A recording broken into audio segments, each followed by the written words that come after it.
Alrighty, guys, hang in there for a couple more seconds. We're going to get things going. Actually, a new tornado warning is in effect for parts of George County right now. On a little mini spinny that's coming out of Mobile County, it looks like, right now. My face isn't as important right now. I'm actually t-shirted up. It's not too often. It's not too often you guys are going to catch me in a t-shirt. I really hate to be t-shirted while I'm trying to be professional, but as you guys can imagine, over the last couple of days, we've been pretty busy. I'm going to run this thing over to a radar scope if I can find it real quick, because the tornado warning, there we go, that's in effect for, let me widen that out for you guys. The tornado warning that's in effect right now for George County, we can kind of zoom in on this guy. And we'll flip it on over to the velocity here and give you guys kind of an idea about what it is that we're looking at. Get over to velocity. There we go. We'll stop this thing too. And these are going to be really tough to pick out. This one's coming out of Mobile County. You can follow the line right there. We can kind of pull up some stats on this, and you can see that, yeah, there is some circulation. There is some reasonable depth. The depth isn't going to be as important with these tornado warnings when you're talking about these, I like to call them mini spinnies. That's kind of my fun name for them, even though there's nothing really all that fun about a tornado. But these are the tropical tornadoes. Your base on this is pretty low, so these are going to be pretty quick movers, moving, I think that said, what, 50 miles an hour, 47 knots? Yeah, about 50 miles an hour, give or take. So this is going to be moving pretty quickly. You folks in Loosedale aren't technically in the polygon, and honestly, this is probably going to clear up before it even makes it that far. But nevertheless, you folks in George County are a part of this. I will say that this is the beginning of what is going to last likely for the rest of this evening across most of the area. We can go back to the reflectivity. I'll zoom out a little bit. You see, we've got another tornado warning. This one, in effect, down off to kind of the southwest. This is the Slidell radar down here. So this one's into the parishes of Louisiana. I know I'm talking to a handful of you Louisianians. So this one's over in parts of Louisiana. I wonder if I can, I'll worry about getting the counties on here maybe a little bit later. Let's see if maybe I can sneak these in here real quick to help some of you guys out. Kind of get a feel for where it is that you are. Or maybe I can just bring the brightness down a little bit. That's not going to help you guys either. What I'll do is I'll look into this as we head through probably the overnight hours tonight and into tomorrow. And we'll make sure that you guys can see the counties on here. But yeah, there's one tornado warning there, the other tornado warning here. All of this is getting wrapped around and off to the north. What we can do is slide on over and look at velocity. We've got probably another one that's trying to develop, maybe just off to the east of Lumberton. We can get in here a little bit tighter. Notice there's no bright greens on bright reds in here. There's no oranges or blues. These are going to be very hard to pick out on radar. In fact, honestly, it takes being a part of the National Weather Service in order to figure this out. I in these situations, very rarely will you hear me go to the radar and say, well, I wonder why the Weather Service isn't warning on this, or why are they warning on this? Because they've got access to tools that, frankly, we don't. They can see things that we can't. And so I leave it up to them. But there are sometimes little indications in here where you can say, oh, maybe that's something. You can see this one's a little bit tighter. So I'm going to zoom in here. See, the little bit brighter, a little bit darker, that's all you get on the stuff that we have access to. But the folks at the Weather Service have access to stuff that's a whole lot better. We can kind of slide on over and you can get an idea about where the center of this thing is. We can flip this back over to reflectivity, and there's your eye, or what's left of the eye of Ida. This is looking a little more tropical stormish now, and it's starting to get pretty fat. I mean, it's been pretty fat off to the east since it was dubbed a tropical storm, but yeah, it continues to be fat off to the east. This isn't as much a north-south. Remember Katrina, for those of you that guys remember that Katrina, Katrina was north to south. By the time it made landfall, it was already raining and windy in Hattiesburg and Laurel. That was not the case with this storm. This one is fat east to west, not north to south. So as it made landfall, there were already tornadoes happening just off to the south of Mobile. In this particular case, with this particular storm, you got to wait a little bit longer. We had the one rain band that moved through a little bit earlier off to the north. Now we've got another rain band moving through right now. So you've got the one tornado warning here. We got the other tornado warning here. All of this is getting wrapped around, and I know this arrow points toward Hattiesburg. That doesn't mean the tornado warning is going to continue all the way to Hattiesburg. Instead, this little storm is going to likely continue all the way to Hattiesburg. It may or may not produce the entire way. Unlikely. In fact, I would argue the tornado that they may have seen may already be done. That's how fast these things usually are when it comes to these tropical tornadoes. But the other thing about this thing is big. So you can see the radar up in the corner there. And it's big. It's fat. It's big. It goes from east to west. The west side of this thing is pretty short. The west side of this doesn't even make it all the way to Lake Charles probably. But you go east on this thing, and it goes all the way out to Pensacola and Destin. We're gonna run back over, and I was looking at this a little bit earlier. Some of the river levels, and you can see how things kind of go up. And I was showing this a little bit earlier. This is the ensemble. This isn't the forecast from the River Forecast Center. This is some of the ensemble data showing how high some of the rivers could get. And there is a chance for some very, very reasonable flooding. But thank goodness, so far, I was clicking around a little bit earlier, I could not find a site in the area where record flooding was in the forecast or even in any of the ensembles. So that's some good news. But I wanted to start off with a look at Ida here, which does look like it's starting to track a little more northerly. So it came in northwesterly, and now it's finally, I think, starting to make the turn. It's going a little more north-northwest. You can see we're maybe missing a piece of data there at the end, but it's kind of moving north-northwest, and eventually this is going to kind of go due north and then pull back around and to the northeast.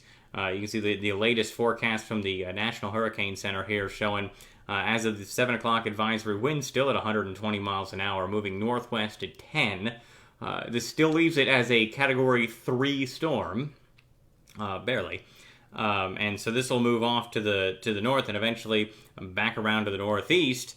I will say right now there is the tornado watch in effect, and this is in effect for basically the 84 corridor south through the parishes of Louisiana and into a handful of counties across lower Alabama and into the Florida Panhandle. This is going to be where a lot of the thunderstorms and the tornadoes are going to be.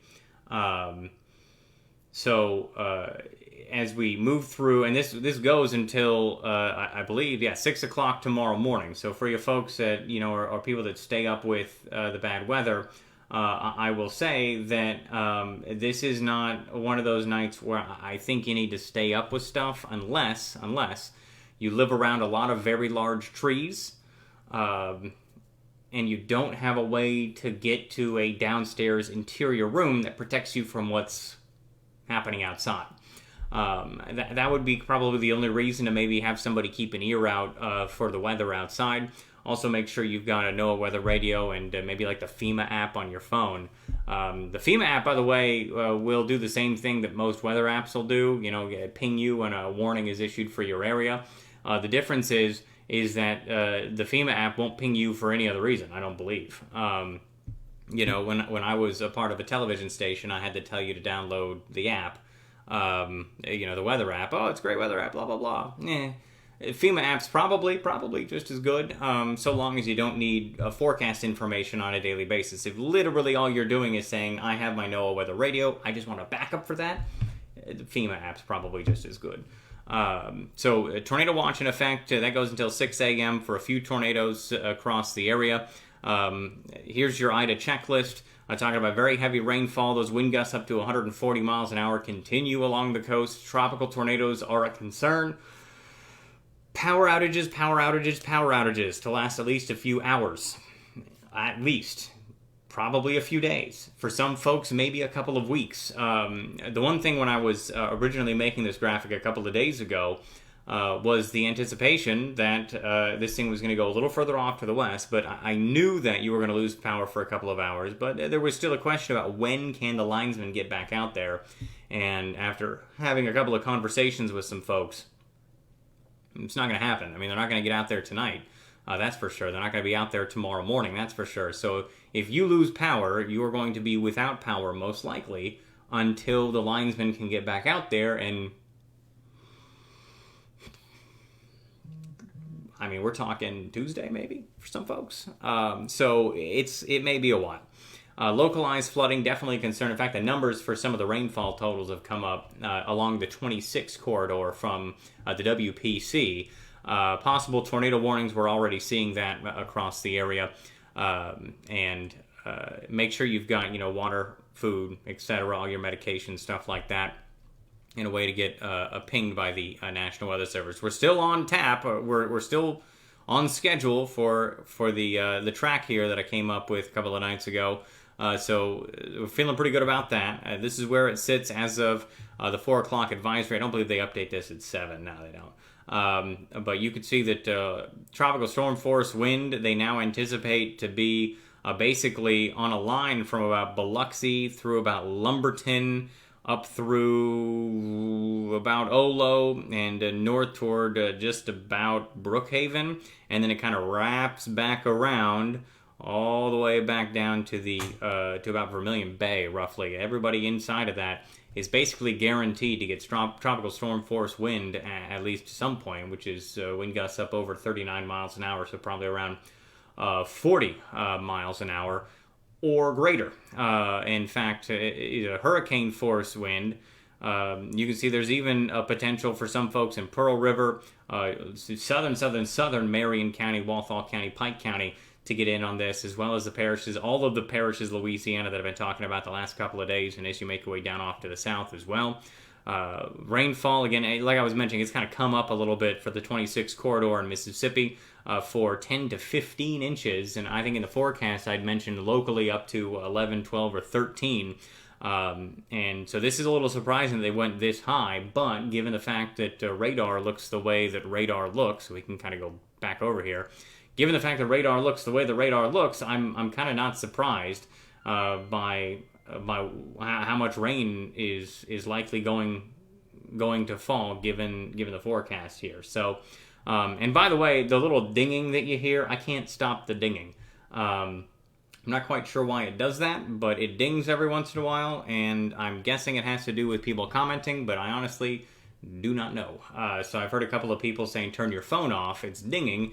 It's actually not my phone, and I don't know why it does that, and I can't stop it.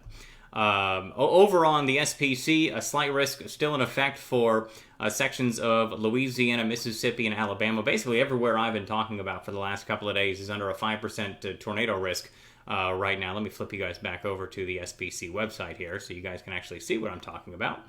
5% tornado risk for basically everywhere I've been talking about the last couple of days. That's going to continue. Again, the flooding risk we were talking about a couple of seconds ago. We're not quite done with hurricane season yet. We got Julian out here. We got a little 10% guy off the East Coast. We've got a 10 tropical depression 10, which isn't going to really bother anybody. And then this area out here, which may eventually drape its way across the Atlantic and may try to make a run at the Gulf of Mexico. But what you guys care about right now is likely what things are going to look like over the next couple of hours. So I wanted to ride this thing out. Here we are at about 9 o'clock tonight, and I want to show you guys what the atmosphere is going to look like across the parishes of Louisiana, South Mississippi, and western Alabama. Now, for you guys that have watched these videos for a very long time, people tell me you have to mute the desktop audio. I have, and yet these things keep happening. I really wish that I could stop it, but I tried that. Didn't work. So if it's dinging in your ear, I apologize. But yeah, all right, back over to the old forecast. I'm going to pull this back up again. About 9 o'clock tonight, here's your sounding. For those of you guys that have been watching these for a while, you guys probably remember looking at these things in severe weather situations. And, the red line and the green line, that's your temperature and your dew point. But what we're more interested in is the hodograph up here, which is long and arching.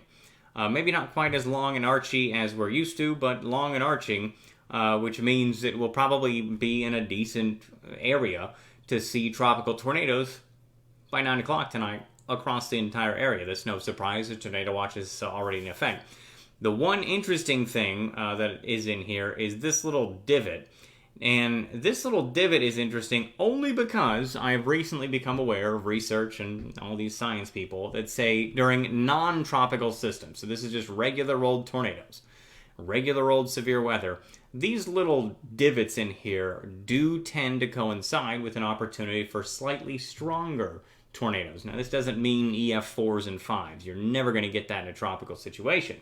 But what it does mean is a better chance, instead of a bunch of EF0s, there's a better chance you see an EF1. I think that in the history of doing tornado coverage with tropical events, I've seen a single EF2 tornado in South Mississippi. And I want to say that was actually in, I think it was in Walthall County, maybe. It was Pearl River County. I think it was Pearl River County. It was one of our fringe counties when I was at WDIM. And it may have been with Zeta, but it doesn't happen very often. We can run this, so that's 9 o'clock. We can run this all the way through, let's do 7 o'clock in the morning. And we can look at the sounding again, and you can see the photograph won't be quite as pronounced. It'll look a little different. And that is not quite as conducive for producing tropical tornadoes. Still can, but not quite as conducive. And then we can ride this thing out a little farther in time, and it looks like by the time we get toward Monday afternoon, things dry out. But it's these bands in here, these feeder bands, these rain bands, that I'm going to be the most concerned about in terms of the potential for tropical tornadoes. You can see by the time we get toward midnight, one lined up from basically Brookhaven south toward through Marion County, folks in Columbia, maybe kind of clipping Hattiesburg as you make your way down through Lumberton all the way to the coast to about Bay St. Louis. That spreads out. There's another one that forms back in behind it, which is on a line from basically Jackson through about Laurel and all the way down through just off to the east of Wiggins. And then another one forms back in behind that. This one a little more north-south. This one goes probably up and down what looks like just about 63. Highway 63 in South Mississippi from, Quitman, Bay Springs, all the way down through you folks in Richton, Leakesville maybe gets on this, and just off to the east of Wiggins. And then it kind of daisy chains. Here we are at about Monday mid-morning. You got some heavier rain in here, some rain bands out here, and then finally things start to clear out. According to the HWRF, we can slide on over and look at the HRRR and get an idea of what the wind is going to look like as we head through about midnight tonight. You've got wind gusts in the parishes of Louisiana around 60 to 70 miles an hour. Same goes in Pike County, Walthall County, Marion County, and Pearl River County. Then we slide this forward to about 3 o'clock in the morning. That spreads off to the north. You folks in Lawrence and over toward Lincoln, Copiah, Simpson, folks in Covington County, even getting into Jones County, all talking about wind gusts up around 50 to 60, maybe even approaching 70 miles an hour. Here we go through about 6, 7 o'clock in the morning. That stretches into parts of Forest County, Lamar County, folks in Jones County, Jasper County. It's basically you're just taking this swath of wind and just pressing it, the northeast side of the eye, and just pressing it to the north, and then you're left as we head through Monday afternoon with this kind of diffuse, kind of 20 to 30 to 40 mile an hour wind gusts across the area whenever you get into one of these heavier bands of rain. And then beyond that, as we get into the afternoon and into the evening, once this clears free of the folks in Louisiana, South Mississippi, and western Alabama, then you're just talking about just breezy and gusty wind gusts 20 to 30 miles an hour with sustained winds around 15 to 25. The overall threat for wind tonight, as we head through the next couple of hours, you can see that the National Hurricane Center, the National Weather Service, showing that the wind speeds across just a sliver of Pearl River County and the parish of Louisiana as you make your way into southwestern Mississippi, between 58 and 73 miles an hour, and this goes as far north as almost Jackson, with the stronger wind up to 100 miles an hour staying down across parts of the parishes of Louisiana. The flooding rain threat, there's the the high risk or extreme risk across Louisiana and into parts of Pearl River County, and then basically everyone else across Mississippi and western Alabama dealing with the high risk, which it's just going to flood, with the highest risk for tornadoes from basically a line from about Slidell, where that tornado warning was a little bit earlier, arching its way just north of Hattiesburg, and kind of sneaking out toward Richton, gets into about state line area, and then back down through parts of lower Alabama and into the Florida Panhandle. That's where your higher risk for tornadoes are. I wanted to show you guys a loop here, if it'll load. I'm going to refresh this real quick. I put it on a loop. Oh, come on. Oh, for goodness sakes. I bet you Kim got in there and changed it. So Dr. Kim Wood, up at Mississippi State, pride of Oregon State, go Beavs. We actually went to college together. Well, we also went to high school together, but that's another point. We can have that discussion on another day. We didn't know each other in high school. That's how big our high school was. We knew of each other, but not each other. Anyway, made these great maps, like she always does. So these great satellite maps where you can actually watch Ida here just kind of rumble its way toward the coast, and it's a little easier to see the wiggles on here when it's centered on the center of the storm, and then you can kind of watch the map move in the background. Now this one doesn't go until right now. It goes till early afternoon because she has to download all the data, produce the maps, export the maps, and then upload the maps. It takes a while, as opposed to just looking at maps that all they do is grab the satellite data. The map is completely stationary. Let's reload this. Looks like the internet is a wee bit struggling tonight in the old office, but these can get made pretty quickly. Tropical Tidbits, awesome website, but these take a little more time for the doc to put together. But cool stuff. She said that she's going to work on getting a combo plot, one of Katrina and one of Ida eventually.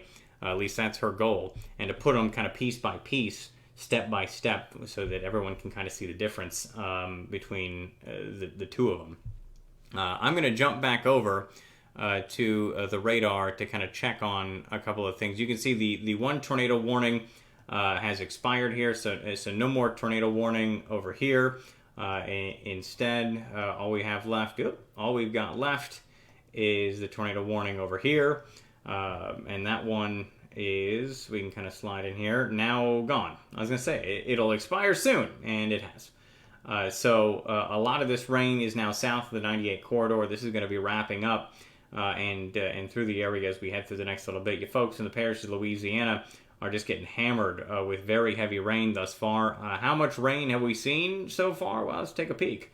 Storm total, digital storm total for rainfall.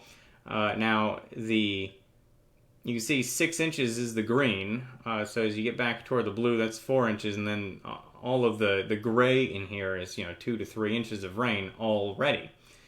So we've already picked up 2 to 3 inches in some places of rain, and this thing is still down in extreme southern Louisiana. So we've got a lot of time, and there's a lot of rain that is still going to fall across parts of Mississippi and Louisiana.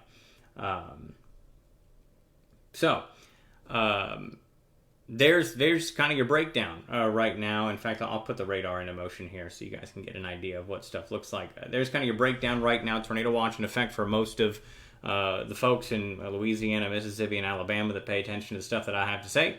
And for the next about 12 hours, that's where we're going to be sitting. He's under a tornado watch and dealing with plenty of rain.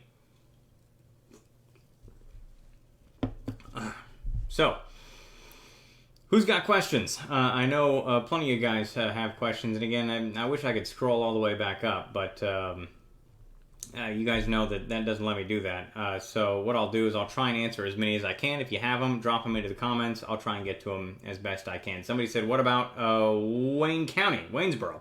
Heavy rain. Not much has changed in terms of the overall forecast. In terms of specifics. In fact, I was talking to Ryan Moore via text a little bit earlier, and and he was saying, hey, has anything changed? Ryan Moore used to work at WDIM. He now works for the city of Hattiesburg. Asking, hey, has anything changed? It looks like maybe it's moving a little more north now. Was there an easterly shift? And I kind of said that there's really no difference. If it makes an easterly shift, it makes a northerly shift. It doesn't really matter anymore.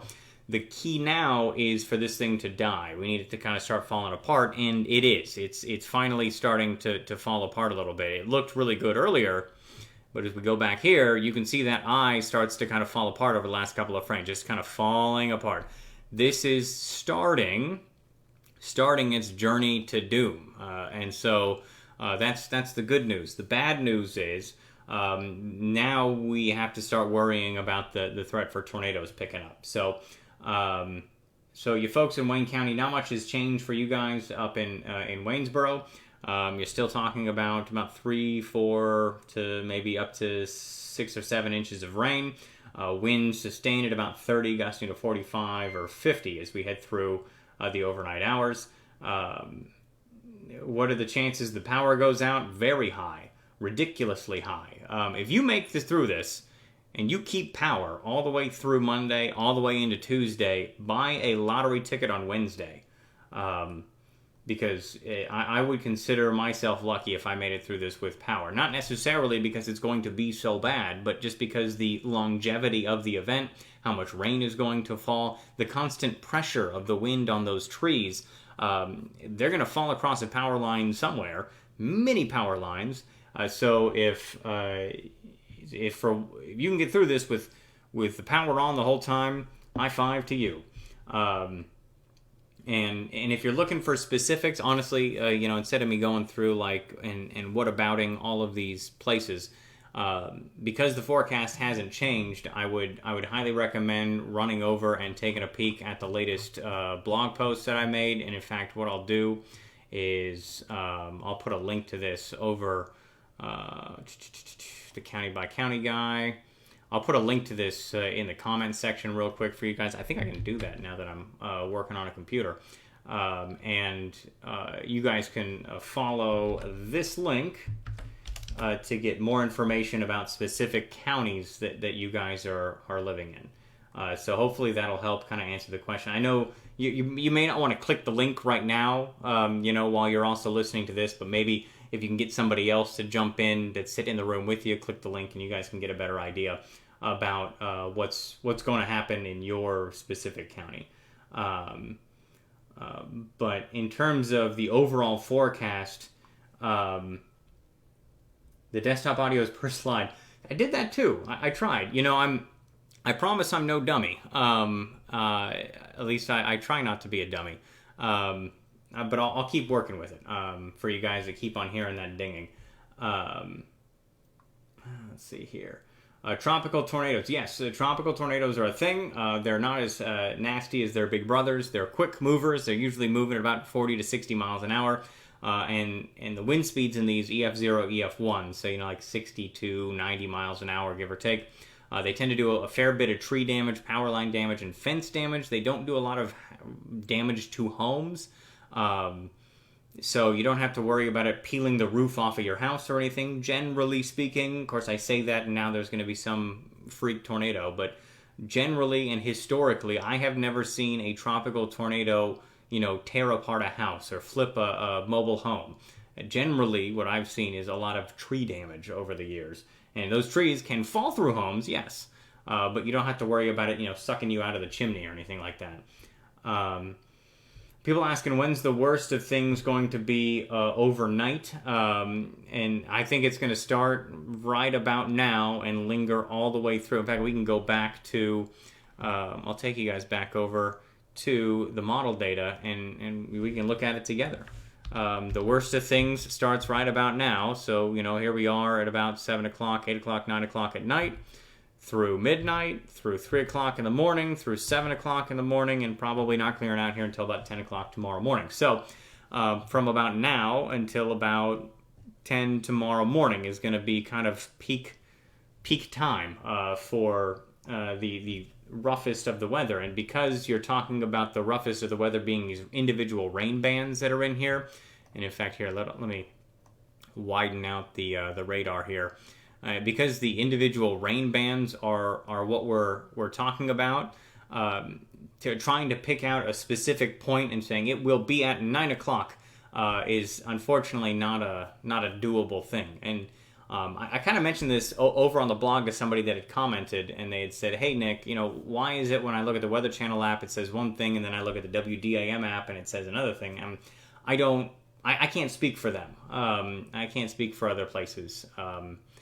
What I can tell you is that when you're trying to offer specifics with the weather, oftentimes on these apps, they're just pulling straight model data. So you saw that the model we were looking at a couple of seconds ago, if I look at a different one, it would give us a different timeline, which is why I give more generalities, because that tends to be more accurate but less precise.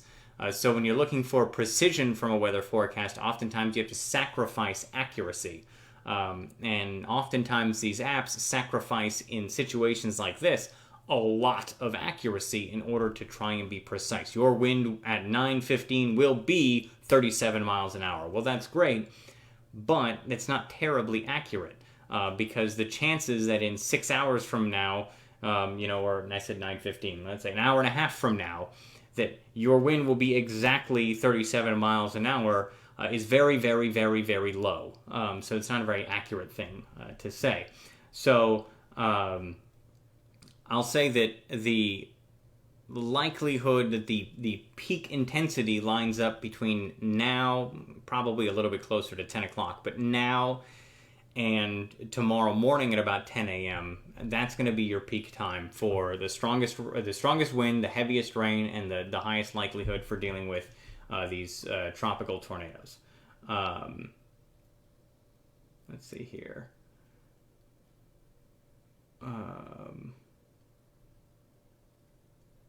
No freak tornadoes. Kristen, I am right with you. I just don't want to jinx myself or anything else.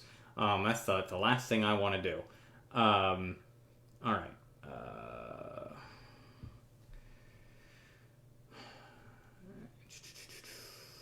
Good. I'm glad that this helps, Betty. I'm here. I'm not really going to go anywhere tonight. I got to sleep at some point because I've got regular work tomorrow. But a regular work was nice enough to allow me to work from home tomorrow, so that I can continue to monitor stuff for you guys.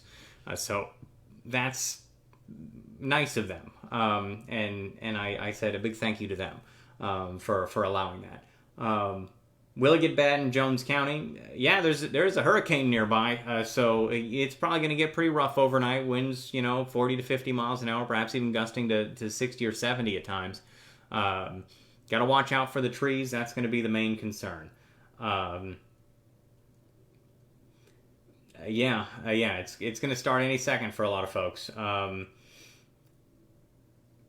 A lot of people saying, "Hey, I'm going to stay up all night for the thing." I don't know. I don't know if that's necessary for this kind of an event. Unless again you don't have an interior place to sleep for tonight. If you can sleep in a hallway, put an air mattress out there or a regular mattress, and you got a couple of walls between you and whatever's happening outside, take a snooze. Have that no weather radio handy. Have the the FEMA app on your phone or something, so you get pinged. But take a snooze, man. No sense staying up all night with this, or else you're gonna be really tired tomorrow. Let's see here. Yes, my regular work is awesome for letting me hang out. Bike helmets for the kids, just in case it gets rough. Absolutely. If you're watching the Weather Channel earlier, you saw Jim Cantori out there with a helmet on. Folks, am I going to lose power? Yep. Again, if you get through this and you don't lose power, buy a lottery ticket and then split it with me, because I'm the one that encouraged you to buy it when you win $1 million. Because man, it's going to be lucky. Jackson is a little too far off to the north, Mary, but they're going to get generally whatever Copiah County is likely going to get. But I will say somebody to check out for Jackson is my good friend Dave Roberts. He does a terrific job up there. Absolutely terrific job. I would check him out. Dave Roberts WLBT, I think is what he is on Facebook. He's a fantastic meteorologist. What are the little white lines on the radar? Oh, those are little storm tracks on here. I left these on to get kind of an idea for what direction stuff is going, because sometimes it's a little hard to kind of tell in here. That's what those are. Those are just little, hey, telling you where stuff is moving, guys. They're not incredibly accurate, but what I do like is, of course, the second I turn the pen off, how long they are is a good indication for how fast they are moving. So the longer they are, the quicker the storm is moving. So when you see these big long ones, it means they're moving pretty fast.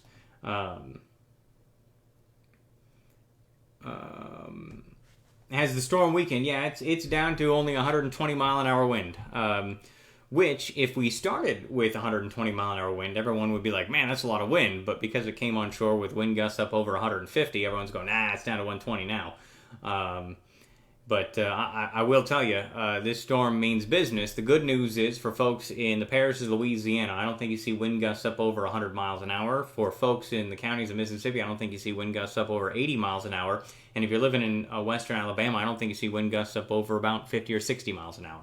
And the wind gusts are going to tail off as you move from west to east. So, the strongest wind right now is going to be kind of in here. There's going to be slightly weaker wind in here, slightly weaker wind in here, and slightly weaker wind as you move, again, away from the center. And, of course, all this is kind of rotating around this way. So, yeah, the strongest wind is going to be across the parishes of Louisiana. But as you make your way out, farther away from the eye, if you're out in Loosedale, Waynesboro, that wasn't where Waynesboro is, kind of up there. Folks in Laurel, even Hattiesburg, again, we're not talking about hurricane force conditions or Hurricane Katrina conditions for you folks. This is going to be a good, strong tropical storm event for you. Maybe even a weak sauce hurricane for you guys. Let's see here. Dealing with a lot of wind right now in Columbia. Thanks, Gail, for that report. I do appreciate that. And this is going to last all the way through the overnight hours. Do you see it turning back to the northwest? Because it's been going due north for a minute now. Yes. So that's kind of and your comment just disappeared before I could see your name. Yes, it is moving a little more northerly, and eventually it's going to kind of tail back off to the northeast as well. Lisa, Footy, thank you so much for putting in Dave's and Patrick's information up at LBT. Appreciate that, and it's nice to see you. Also went to college with Lisa. We called her Footy. Let's see. Live on the east side of Louisiana. You're going to get wind, rain, and storms. Bingo, Betty. Let's see. Very likely to lose power. Yes. Is it going to be bad everywhere and tornadoes and power outages everywhere? Yes. Yeah, pretty much everywhere. Yeah, Tara. Okay, thank you. Yeah, I'm following. Yeah, pretty much everybody's in the same boat with this thing because we're all hanging out on the east side of this thing. No one's on the west side. Like, you guys may remember like Zeta or Barry or Nate. It was kind of like bisecting South Mississippi. So folks in Louisiana were like, what hurricane? And folks in Mobile were like, oh my goodness, this is terrible. This time, it's coming in on the west side of everybody, and so everybody's dealing with the rough weather for tonight.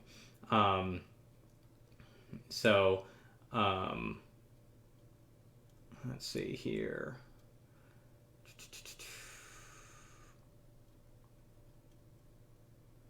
Yeah. For you folks that lived through Katrina, you're commenting, yeah, that was a bad day. Yes, it was. My goodness. I am glad that I didn't have to live through that.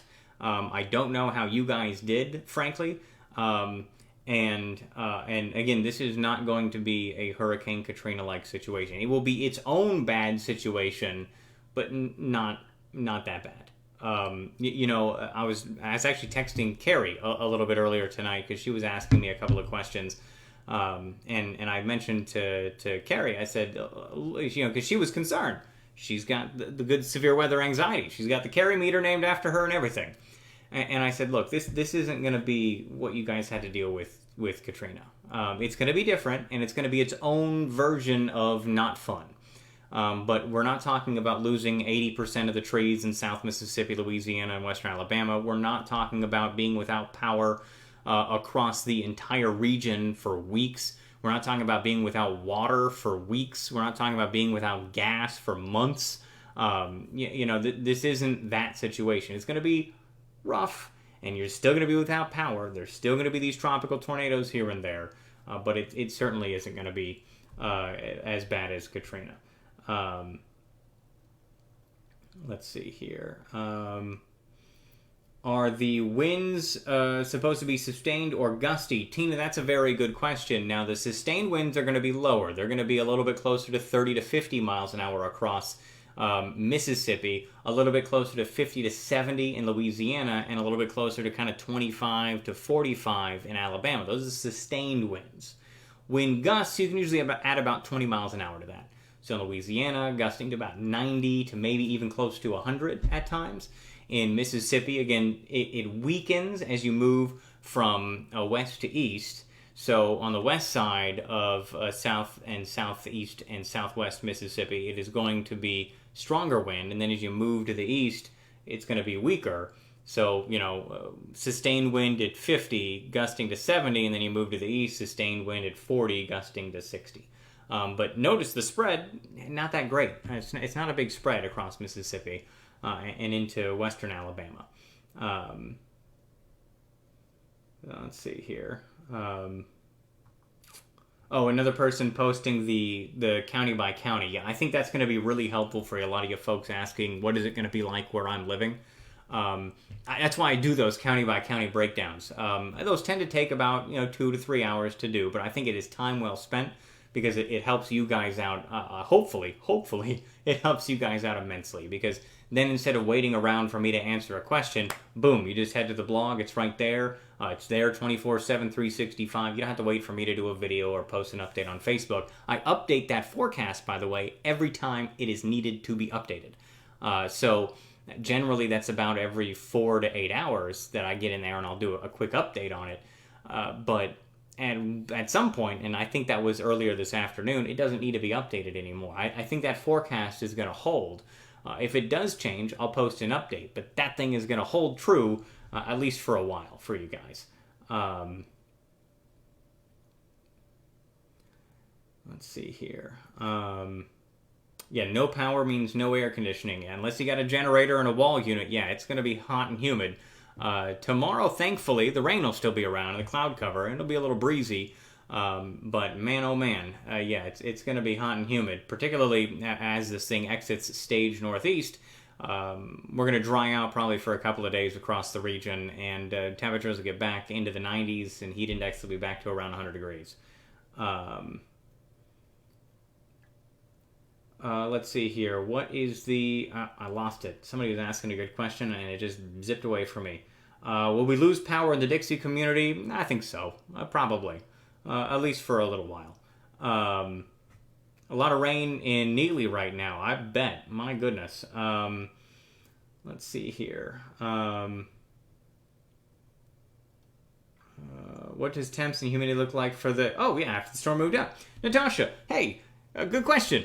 And so things are going to warm up. Temperatures back to around 90, heat index around 100 as we move through the second half of this week and into the next weekend. So hopefully the line's going to get out there and they'll get cranking. I know that there are a lot of power companies that are outsourcing and getting linesmen from other places, which will really help in terms of getting the power back on for folks. Let's see here. Storm Chasers are doing live stuff over on Facebook. Always really, really fun to watch. Read the blog. It's funny, Dawn saying, hey, read the blog. I feel like James Spann. I don't know if any of you guys follow him on social media, but that's his thing. Read the blog. He's got his little picture of him pointing at people. It's pretty funny. Let's see here. Living in a mobile home in Purvis. It depends on how many trees are around, and this is why I never tell people what to do outside of, if you don't feel comfortable where you are, go somewhere where you do feel comfortable. That's the best thing you can do. If you're kind of looking around, you're saying, okay, Nick is saying 40 to 50 mile an hour wind, maybe gusting to 70 for a good 6 to 12 hours maybe. At the very least, probably 6 hours of that. And you're kind of looking around at the trees and you're going, man, I got a lot of trees around my house. And then you say, okay, well, maybe I can stay in the inner portion of my house. And you kind of look around the house and you say, I don't really have an inner portion of my house. Maybe I don't feel comfortable where I'm at. And you just go to a friend's house. go somewhere where you do feel comfortable. I mean, that's the best part about South Mississippi. People are so nice. They'll invite you in. You know, if you're like, hey man, I don't feel safe where I'm at. If you put something on Facebook, you say, hey friends, I don't feel safe where I'm at. Has anybody got an empty room or somewhere where I can stay? Even with COVID, I'll wear a mask the whole time. I promise. There's no one in South Mississippi that's going to turn you away. Let me tell you, because man, oh man, people are just so nice. If that's one thing I learned over the years that I was there, my goodness, people are so nice. Somebody will help you out, I promise. So if you don't feel safe where you are, go somewhere where you do feel safe. Folks are going to lose power for it tonight. Again, if you don't, you'll be lucky. But I tend to think a lot of people are going to be without power. And it's just the constant 30 to 40 mile an hour wind with all the rain. A lot of these trees are going to come down. A lot of branches are going to come down. It's not going to be an end of the world kind of a wind, but unfortunately it will be enough. I think it was when the tree fell on my house. My neighbor's tree fell on my house a couple of months ago. This was in April. It did so when I think the wind gust was like 50 miles an hour. It wasn't even that high. But the ground was so saturated. Remember, it was raining and raining and raining and raining. The ground was so saturated that the tree said, man, I give, and it fell over. That's going to be the concern. It very well could. It fell over on top of a power line too. I think it was a cable line actually for internet. But I mean, if that's a power line, that person's without power. That would have been my neighbor without power. So that's why I think there's going to be a lot of folks that tend to lose power. Make sure you've got plenty of water, Kayla. That's actually really good advice. If you've got a bathtub, fill it up. If you've got, extra water bottles, fill them up. Put them in the fridge. Put them in the freezer. I say fill up the tub just so that you can dip a water bottle in there and fill it up if needed to, wash stuff or whatever, just in case, the power goes out and say you're on a well and you've got a water pump. Maybe that doesn't work. That's not going to be good. So at least you've got kind of a backup. Does it look possible for this thing to get weaker faster than forecast? Karen, that is a good question too, and it could. It could weaken pretty quickly, but I don't think that's going to change the overall forecast for the area. The table's been set, so to speak, with the impacts for most of South Mississippi and Alabama. Now, if it weakens faster, that could help the folks in Louisiana a little bit. But I'll say that even the table is kind of set for them as well, where it's close enough where you're already seeing those kind of impacts. And so even if it were to weaken faster, you're talking about it weakening faster over the course of the next 12 hours when we're already dealing with the rough stuff right now. Let's see here. Nice and peaceful in Moselle right now. Thanks, Jenny. Appreciate that report. Glad it's still nice and calm where you are. I'll say that things will probably start picking up over the next little bit. You can kind of see on radar there. Here, I can kind of circle it on radar here. You see all of this stuff is getting wrapped around. And so for folks, up and down 59, it's about to get real rainy over the next little bit. So if it's calm where you are now, it probably won't be here in the next little bit. Let's see here. Any shot the storm picks up speed and gets out of here faster? Probably not in terms of changing any of the overall impacts over the next 12 hours. That's the unfortunate thing. Now, maybe after 12 hours, it may get on its high horse and get out of here, but over the next 12 hours, I don't think it's going to change very much at all.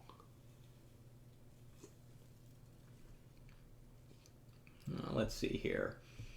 How fast is it moving right now? That's a great question. I believe it's still moving at about 10 miles an hour, excuse me. I apologize. Moving at 10 miles an hour off to the northwest as of the latest info from the National Hurricane Center. Outdoor cats are in my only bathroom. They wouldn't have... That's a good point, Sarah. If you've got animals in the bathroom and they're kind of locked in there to make sure they're safe, maybe don't fill up the bathtub. That may be kind of a wet mess. Um, let's see here. Oh, somebody posted the blog in there again. Thank you very much. Let's see. Betty's saying the lights are flickering over the last little bit. So, yeah, we've got some folks that are dealing with the power getting questionable and the wind picking up. Let's see. And I think I'm almost caught all the way back up.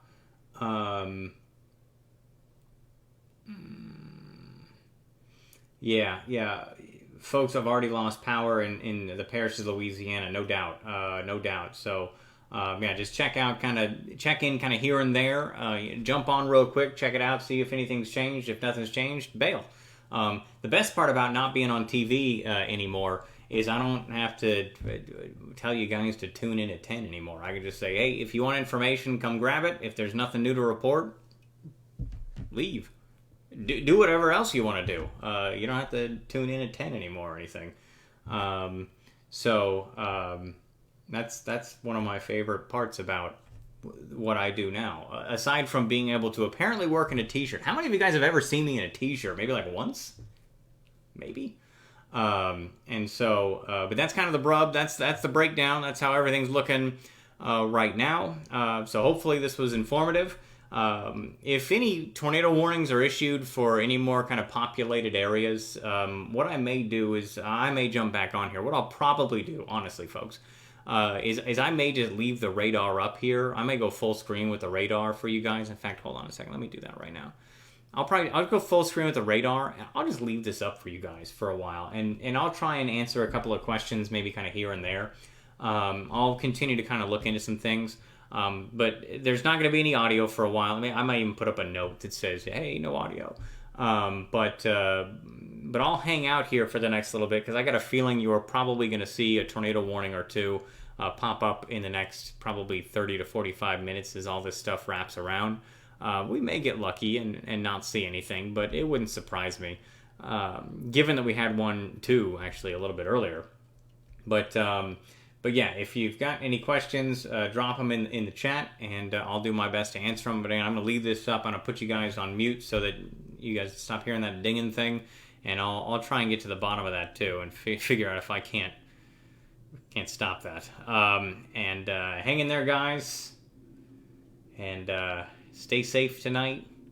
And I'll still be around. I'm going to leave this up, and again, if you have any questions, just holler.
Hey guys, welcome back. I'm here again. Hope everyone's doing okay out there. I thought I'd jump back into the radar real quick. Here's a look. I was looking at the latest from the NHC about what they're kind of thinking as we head through the next couple of hours. Not much has changed in terms of the overall forecast from them, but I thought I would jump back into the radar real quick and let you guys know that I'm keeping tabs on this tornado warned section that's coming on shore down near Picayune. And again, this is just off to the north and west of, you're going to be kind of right in there, just off to the northwest of the radar site, which frankly I'm surprised is still up. But this one's probably going to wrap around and fall apart over the next little bit. I am surprised to see two things. Number one, the radar from Mobile is back up, which is very surprising. They have said that it's not great right now, but it is working, and that the rain bands that are moving through aren't spinning quite as much as they were a little bit earlier. I was looking at some of these guys way out on the fringe, which is good news. I love seeing that, but I was kind of surprised to see that it wasn't. I mean, there's just not more happening out there. We'll take it. Fair amount of rain falling, and the wind should be picking up, because the wind, what'll happen is the wind will end up mixing down with the rain. So the heavier the rain falls, the stronger the wind gets in situations like this, which is why you end up getting the gustiest wind around some of the heaviest rain. Hold on a second. I'm going to slide in here real quick. We're going to pause this, and I'm going to go over to velocity to see if you can't pick out. Yeah, see, this is why you got to trust the weather service, man. You can't see in here very well, and it doesn't let me rocker on this, does it? Oh, that's too bad. I would say that what they were looking at was that little curly Q right in there, which has made its way over Picayune right now. So if you're in Picayune, tornado warning in effect for you. In fact, if you're down the road across the state line north and west of Picayune and into St. Tammany Parish and Washington Parish, right? So Sun and Bogalusa. You're probably not going to have to deal with a tornado out of this, but you're probably going to get some pretty gusty wind as this comes flipping through the area. Reflectivity showing plenty of rain out there right now, and plenty of heavy rain right in there. This is just off to the southeast of Picayune right now, is probably the area of concern. I'll use that term loosely because oftentimes these things kind of spin up and spin back down pretty quickly. But yeah, for you folks in Picayune, I would get to that safe place if you're not already there. I would get to that safe place and hang out for about another 5 to 10 minutes. The good news with these tropical tornadoes is they tend to move rather quickly. And so they're rolling at 40 to 60 miles an hour. So they're on you fast, but they're also off of you quick. This will be through in the next about 3 to 5 minutes, and then you can kind of come out and hang out. But I would recommend in situations like a landfalling tropical system that you kind of stay in that safer place, that interior room. You don't have to hang out in the tub all night long, but do what you can to kind of get away from exterior walls and windows for sure. Let's see here. Terry asked, who was the guy doing weather on WDAM today? I don't know. They brought somebody in from KAIT up in Jonesboro, and they brought a woman in from WMC in Memphis. Some of you guys that were around for Katrina may remember this. Oh goodness, here we go. I forgot that I had zoomed in on the radar really far. You guys probably didn't even hear what I was talking about. There we go. There's your tornado warned storm. I apologize about that. There's your tornado warning storm just off to the southwest of Picayune.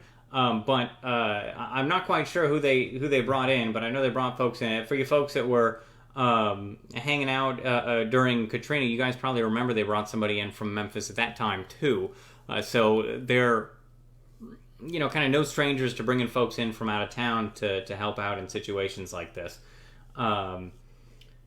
Huge gusts of wind in Lumberton. Yeah, thank you for that, Caitlin. No doubt, with the heavy rain just off to the south. And again, you folks in Lumberton, just off to the north here. And so, there's Poplarville. You kind of keep going up the street.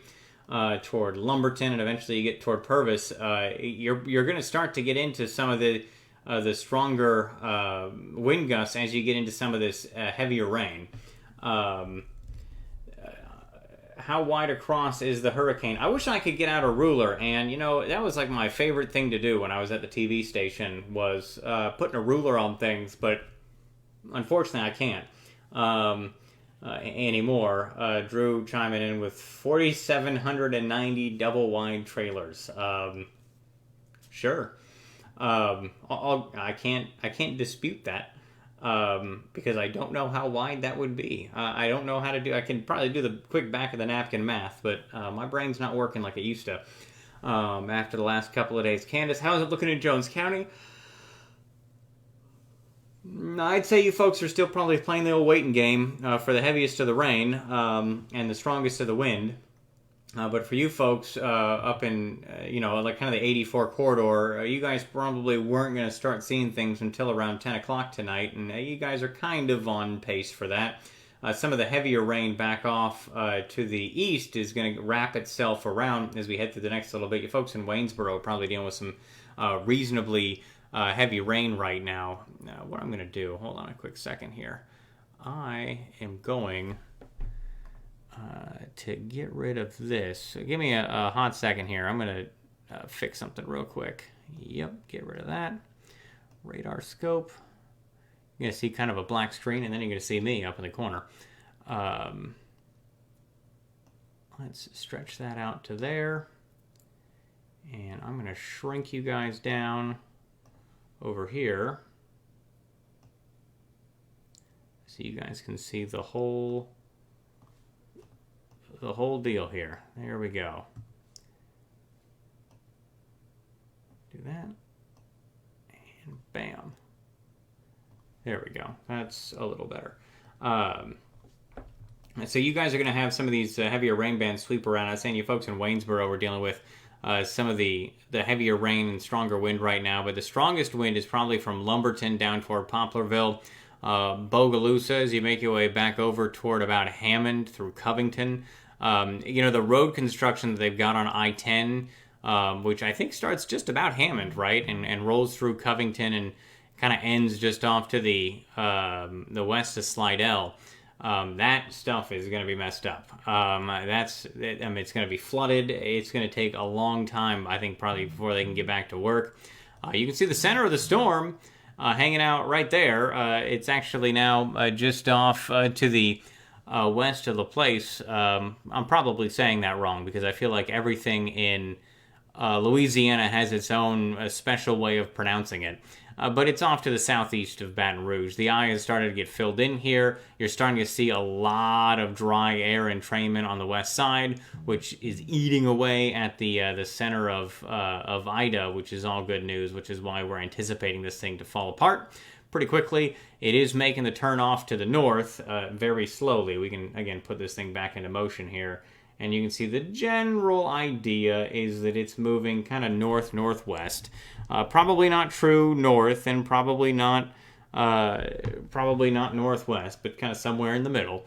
And of course, all the rain is sweeping around. There we go. So all the rain sweeping around the outside of it. And for you folks that are up and down the 55 corridor, all the way north toward Brookhaven.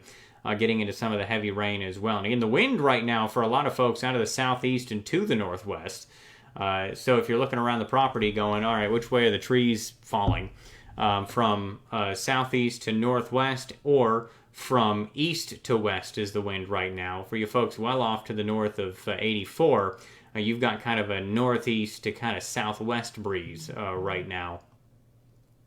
But for the entire area, there are no warnings in effect anymore, which is some good news outside of the flash flood warnings that are in effect across parts of Louisiana. But that is not a surprise at all because it's a lot of rain down there. If you can't hear, by the way, if somebody, actually I can do this. Usually I can't, but I tap for sound. There we go. I'm not used to being able to type things in. Usually I'm holding my phone and you can't actually type anything.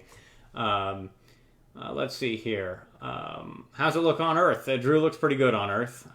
Folks in Brooklyn, very heavy rain, Yolanda, and some pretty gusty wind. But that's the way we're looking right now for you folks. Pretty heavy rain, pretty gusty wind. No tornado warnings in effect, but the tornado watch is, of course, still in effect, and that goes for basically the entire area. How bad is it going to get in Sunrise and in Petal, Rosa? Just as bad as pretty much everywhere else. So, you're looking at a landfalling hurricane, so you're talking about very heavy rain and very gusty wind. You can see the tornado warning kind of reissued for that same area. And this is why the mini spinnies, I tell you, man, you get rid of one, and here comes another one.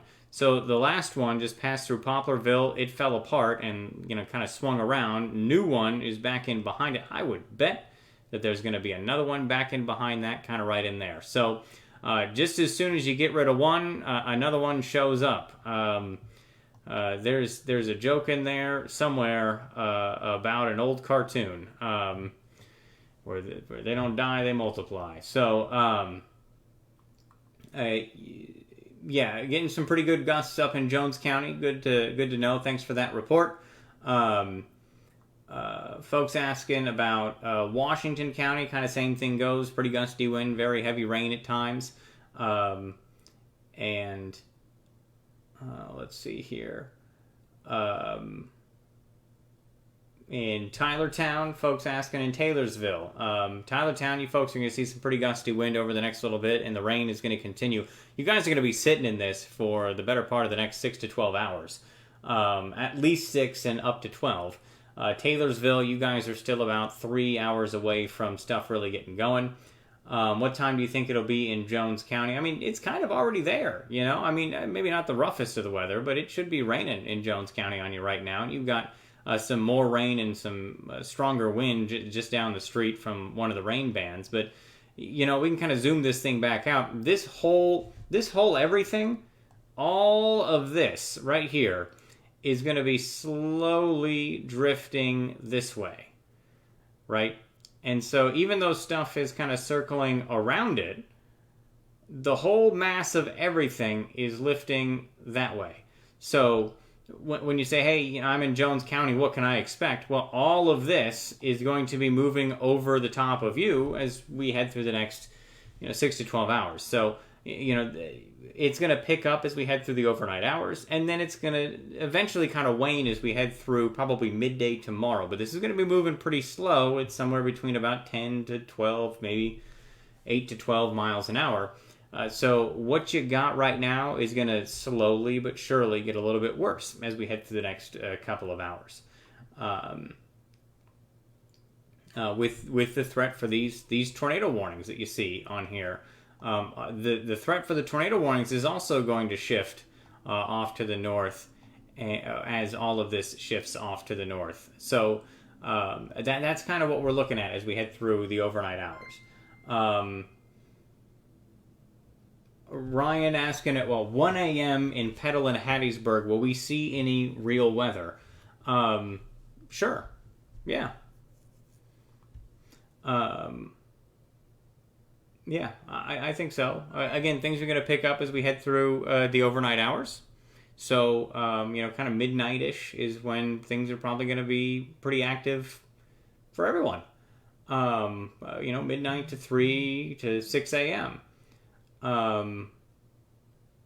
It's safe to sleep whenever you'd like to go to bed. Honestly, folks, this isn't something that you want to stay up for because you're going to be up all night. And you're going to be up until tomorrow morning, and then you're going to be up through the day tomorrow. So get some rest. If you feel uncomfortable where you are, find an interior room or an interior hallway, and throw the mattress down and sleep in there. But if you don't feel comfortable there, find somewhere, a friend, a family member, whatever, that you do feel comfortable sleeping for the night, and maybe go there. There's no shame in calling up a friend and being like, hey man, can I crash at your house tonight? Because this is a long event. This is a very long event. This is not going to be a thing where you say, oh, it's over in an hour, I'll go to bed at 1 a.m. or 2 a.m. because this is going to last all night long and through most of the day tomorrow.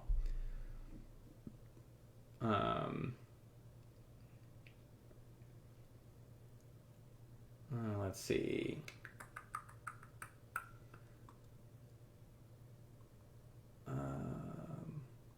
Yeah, no, Lauren, I'm happy to be here for folks. You're very welcome. I know sometimes it can be tough to find reliable weather information, and there's so much stuff floating around social media. I felt like half of my life at WDAM was telling folks what's not going to happen as much as telling folks what is going to happen, because so many other things were telling people stuff that was never actually going to happen.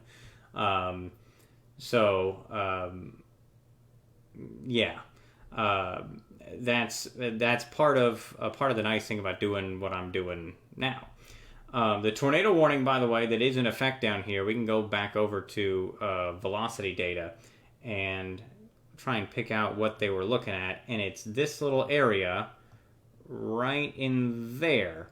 So, and this is going to be traversing basically the same as the last one was, like right in there, and this one's just barely off to the east of that. So, again, tornado warning in effect. This is for Hancock County and parts of Pearl River County for the next little bit, for a little mini spinny, as I like to call them.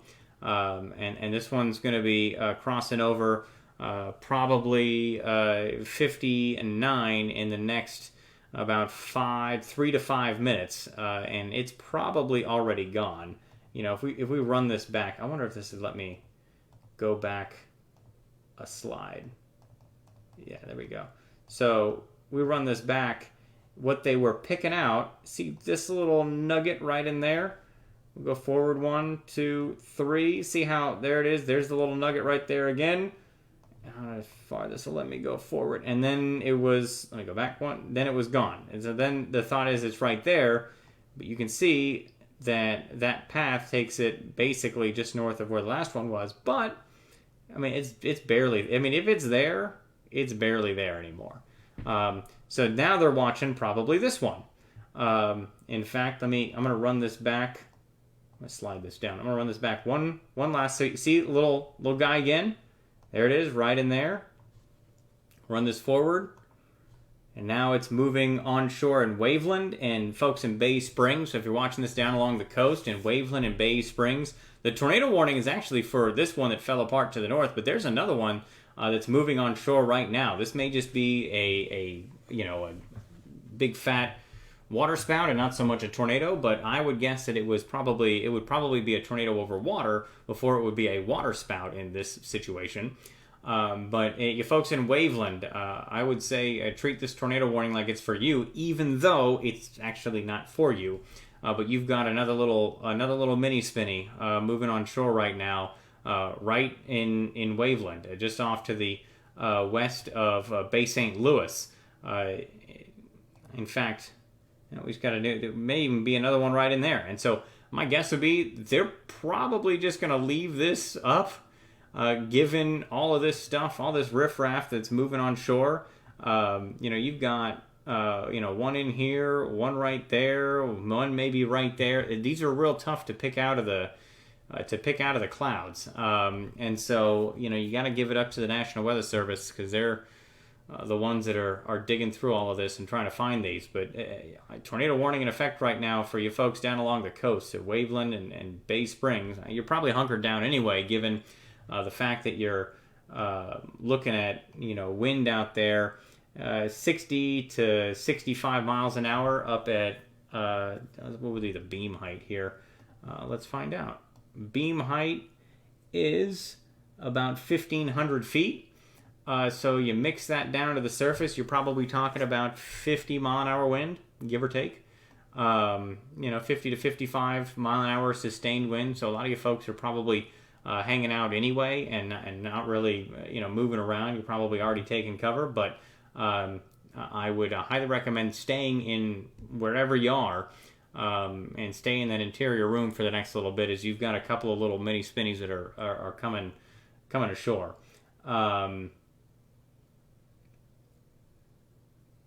Jalen, no, sadly, no, there's not. But I will say that, I kind of zooming things out here a little bit. we've got kind of a cool yin-yang thing going on as the center passes by the radar in a certain way. You end up on velocity with this kind of a deal. And the reason this fans out like this as you move away from the radar site in one direction and not the other one is since the center is over here, the wind is decreasing as you move away from the center of the storm. You don't move away as far over here relative to where the radar site is. And so you don't fan out as much. But what the radar is measuring over here is the wind velocity, the stuff moving toward and away from the radar site. And what it does is it measures raindrops. And so when you've got rain falling, and everything's twisting around the hurricane like so. And so you can measure the relative speed of a raindrop falling out of the sky as it moves around. It still has a relative motion toward the radar site as it's moving around the hurricane, the center of the hurricane over here. And so you end up with this really cool design on here. Well, at least I think it's kind of cool. Where the reason it fans out over here is you're getting farther away from the center, and so the relative motion of these raindrops just in general is slower around the outside, and so it ends up kind of fanning out on one side. But the cool thing about it is you can almost, so some of you guys probably have old record players laying around, and my favorite thing to trip out kids with is let's say this was a record. And you've got, let me kind of zoom out here. It's too far. There we go. Let's say this is a record, and you've got the center of the record is, I guess for this case, okay, the center of the record is, come on, give me a pencil. There we go. Kind of right in here. Okay. Everything going around the outside, that's a terrible arrow, around the outside on a record, not on a hurricane, but on a record, has to make one entire revolution, from this point right here all the way around in the same time that something in the inside goes around here. So the outside of the record has to be moving faster than the inside, but it's connected. It's all one piece. It's one record. So how is it that the outside is moving faster than the inside if it's all one piece? I like blowing little kids' minds. You get like a 6 or a 7-year-old with that. And that is one of my favorite things. Maybe even a little bit younger. It's like one of my favorite things to do. All right. So anyway, so velocity data. That's what we're looking at there. Is kind of a wider view. We'll flip it back over to rainfall. And man, oh man, there's plenty of it. New Orleans is completely without power. No one has power in New Orleans right now. Water is filling up the streets at last check. And absolutely nobody has power. I would not be surprised if all the power outages don't spread off to the north. How bad is damage from someone who gets hit by a spin-up tornado? Kaylin, that's a good question. Generally, not as bad as regular tornadoes that we get the rest of the year. Oftentimes, these are producing damage to roofs. Not going to lift a roof off a house, but take off some shingles. They'll knock over trees. Oh man, will they knock over trees? Power lines, sure. Fences, absolutely. Flipping trampolines in the air. I got a message from somebody saying, hey, remind folks to anchor down the trampolines, and I totally forgot until right now. So it's probably too late to anchor down those trampolines, but if you've got one in the backyard, these spin-up tornadoes love trampolines.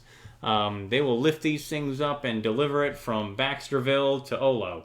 But other than that, you don't have to worry about it peeling roofs off of houses or moving homes off of foundations for the most part. Let's see here.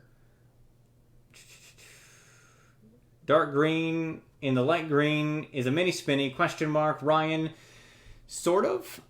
Again, I defer to the National Weather Service on these because they've got more robust radar equipment. Mine's, and by the way, just real quick, for all you folks that donated, that's how you're looking at the radar right now. I used some of that. A lot of you folks are very nice, and thank you. I can't say thank you enough. But that's how I got this radar. I actually just bought this afternoon with the money that a lot of people donated with. I was very surprised, honestly. I was very surprised at how many folks decided to donate, and that was very kind of all of you. I mean that. Hold on a second. Thank you very much. Very nice of you. But that's how I said, okay, well, let's if folks are going to be nice enough to help me out, I'm gonna help them out. And so I went in and I bought radar, a radar for the computer to show off, to hopefully track this thing for you guys and help you guys out during all of this, because I anticipated that there would be a fair number of tornado warnings across the area. Maybe not an incredible amount, but enough that necessitated having a radar. And so I said, okay, well, I'll go buy a radar program for you guys. So there you go. Your tax dollars at work, so to speak. Let's see here. The temperature and speed of the storm. Jerry, I don't know what the temperature is of the storm, but the storm is moving at about 10 miles an hour still. It's moving off to the north. Let's see here.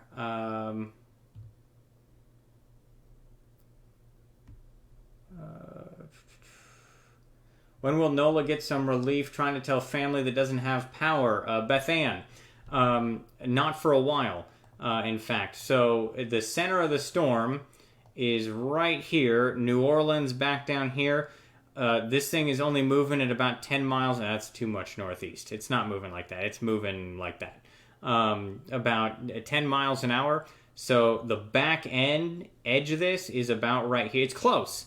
But because this is moving so slow, and because we're still yanking stuff in off the Gulf of Mexico, they've got at least another 3 to 6 hours of rain and wind, unfortunately for the folks there. Let's see. I'm starting to get a bunch of questions again, so I have a feeling I'm going to start losing questions. But keep them coming. Keep the questions coming. I'm happy to answer them.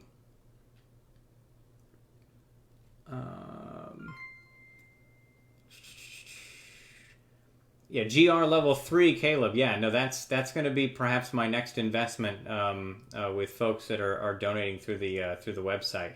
I will say this: I finally figured out what that dinging is. It's the stars thing. Somebody pointed that out to me, and while I had you guys kind of on pause mode, I was looking into that. While I super appreciate folks doing that, it's like super awesome of you guys to do. I would say seriously, I would say don't worry about that. If you wanna donate, you can go straight through PayPal. That may be an easier and cheaper route. I don't know what Facebook charges and fees and stuff to do. I don't know much about this stars stuff. The only thing I do know is that I don't get access to any of that support from you guys until I reach a threshold of, I believe it's $500, and that's a lot of money. That's a lot of money that I don't think that we'll ever get to doing these videos. I wouldn't think. So, and so you guys can donate, but then I don't even have access to it until I get to $500, which I think is kind of annoying by Facebook. But anyway, so that's just as an aside. I super appreciate everyone's support. You guys are very kind. You're very generous. I'm incredibly humbled by all of the support from everybody. The constant thank yous are very nice. And honestly, I appreciate it, but not necessary. And the donations also not necessary, but I super appreciate it. You guys are super awesome. But anyway, I know most of you guys don't care about how much I care about you guys. You care about like what's coming up next. Let's see here. Is it going to get bad soon in Purvis? It should be. It should be. None of the news stations are covering the tornadoes because there's just so much to report on. Probably true, Caitlin, honestly. I mean, there's a lot happening out there right now. We'll get back into the tornado warning here, in fact. I'll zoom in, and I would bet there's probably another one back in behind it, too. They're just going to look at this. I mean, there's just a daisy chain of these things. You've probably got one in here, maybe a second one in here. They're never this wide. It's usually something, a little curlicues in here. You've got maybe another one here, another one there. It looks like another one in near Bay St. Louis just came on shore again. So just off to the east of Waveland. Folks right on the water there. There's this little place to eat, the Blind Tiger. Me and the girlfriend go there frequently. Love it there. Highly recommend, based on the food and just the atmosphere. Hopefully they make it through this storm, and hopefully everyone in Bay St. Louis is okay, because a great place to go. Again, surface winds right now are probably somewhere between about 40 and 55 miles an hour, based on radar data up at about 1,500 feet. Again, you don't look at this number and think, oh, that's the number of the speed of the wind on the ground, because we're looking up into the clouds, so you have to kind of do some back-of-the-napkin estimations. GR Level 3 radar software is fantastic. Only $80, tons of features. All right, cool, yeah. Caleb, GR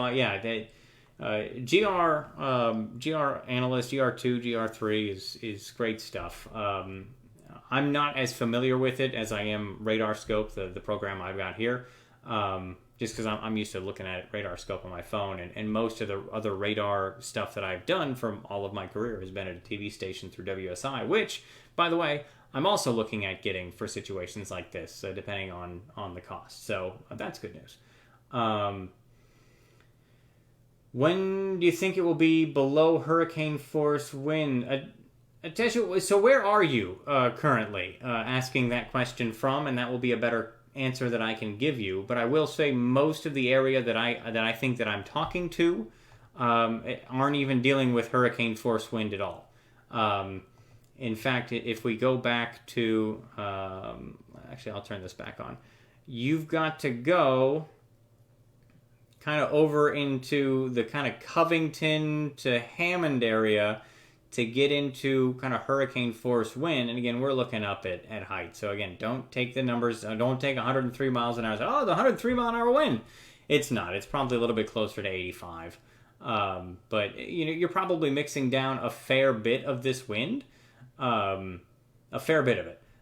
But and then you can kind of cruise back over here, and in New Orleans they're still talking about 50 to 60 mile an hour wind, most likely, maybe approaching 70 in some places. So that's if you're living in Hattiesburg, well, yeah, you've got wind at about 20 miles an hour, 15 to 20, with probably gusts to about 40. And maybe somebody in Hattiesburg can let me know and say, oh yeah, Nick, that's about right. But there are no hurricane force winds right now in the area that I feel like that I've been talking to the last couple of days. The center. Where is the center? I would be happy to tell you. We can kind of come back over here. The center is currently at 29.9 north and 90.5 west, also known as just off to the north and west, right in here, of New Orleans. New Orleans, Metairie. Looks like we're just on the kind of western bank of Lake Pontchartrain over here, and it is moving off to the north at about 10 miles an hour, roughly 10 miles an hour.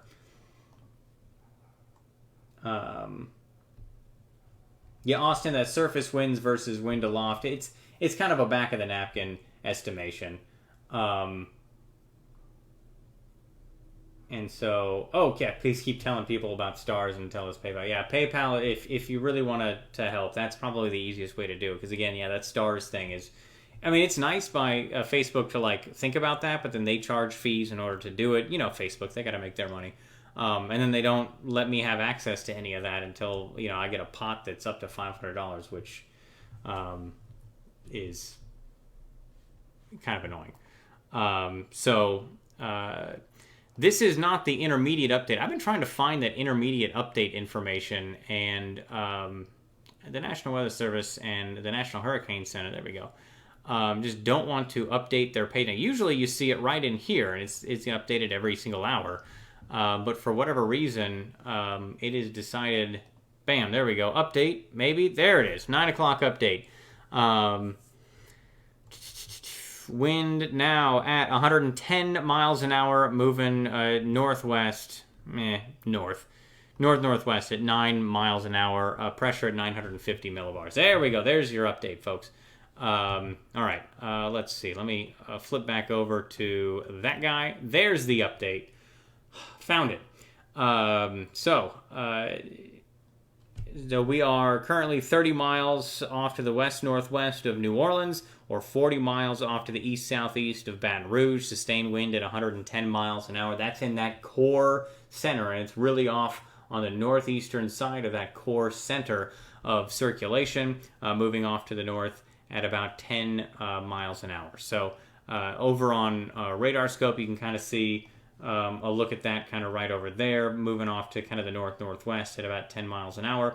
But the strongest of the wind is right in here. It's probably right over kind of the west coast of Lake Pontchartrain right now. And it's probably shoving a lot of water inland on the western bank of Lake Pontchartrain right now. So if you know somebody that lives on the water, they are probably dealing with a fair amount of water.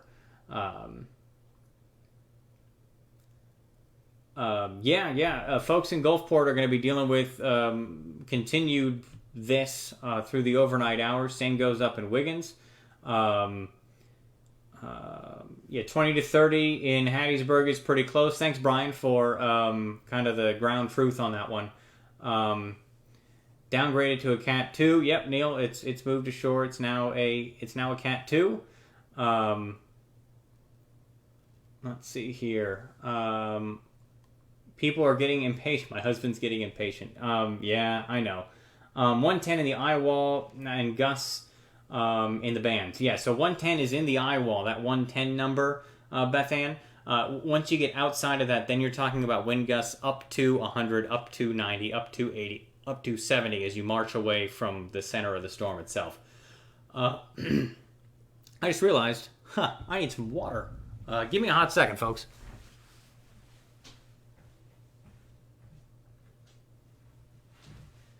Came back in here to sit down to do this and realized I forgot to grab my water. No wonder I'm getting so hoarse. The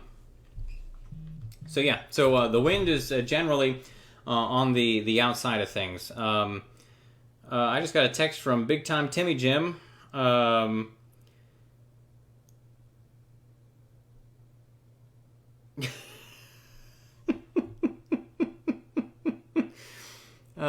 Tim Doherty. So Tim's 2 cents works for WDIM, checking in, let me know that he's doing okay. I appreciate hearing from Tim. If any of you ever get a chance to meet him or shake his hand, post-COVID, I suppose, make sure you do it. He's a great human. What do we expect in Petal, and should we be staying up all night to wait it out? Michael, I wouldn't. You're going to get wind gusts up to 60, maybe approaching 70 miles an hour. But the sustained wind is going to be between about 40 and 50. My main concern overnight for a lot of folks, and let's go here. I was hoping that, desperately hoping, it's not going to let me do it, is it? All right. Here's the deal, and I want to be straight with you folks that are left over. There's a couple of hundred of you guys in here, which I appreciate. Overnight tonight, the wind is going to. I'm reading a couple of your guys' questions in here. Hopefully this will answer a lot of stuff.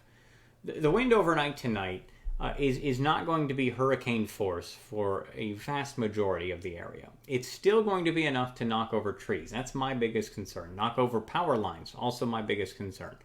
But the wind is not going to be. You probably saw videos all day long of the wind blowing roofs off of homes, roofs off of hotels, roofs off of warehouses. That's not going to be the case in the parishes of Louisiana that are so close, that are on the border with Mississippi, in Mississippi or over in Alabama. It's going to be gusty. There's going to be gusty wind overnight.